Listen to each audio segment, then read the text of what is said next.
आ गया मिशनपुर 4 रास्ते पे। मिशनपुर चौकड़ी बोलते हैं। ये मिशनपुर चौकड़ी है, यहाँ पे इडली वड़ा मिलता है गाइस, फेमस पिज्जा। हाँ, और गाइस पहले हम ये वाले चाय वाले के पास बैठते थे। हमारे चौधरी साहब इधर एक बार लड़ाई हो गई, उसके बाद हमने आ रहे हैं। उसके बाद से हम यहाँ बैठते हैं। चाय अच्छी बनाता ये भी है। चाय अच्छी बनाता है बट सेल्फ रिस्पेक्ट मैटर। हाँ, सेल्फ रिस्पेक्ट वेरी इंपॉर्टेंट है। इतनी इंग्लिश नहीं आती भाई, फिर भी चलता है जो भी है टूटी फूटी।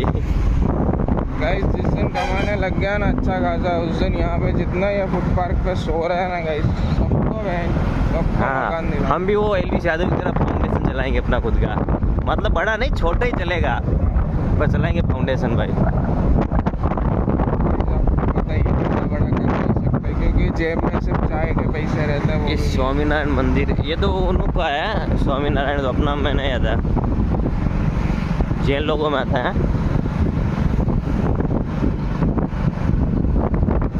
देख लो सुबह का व्यू देखो आप भी।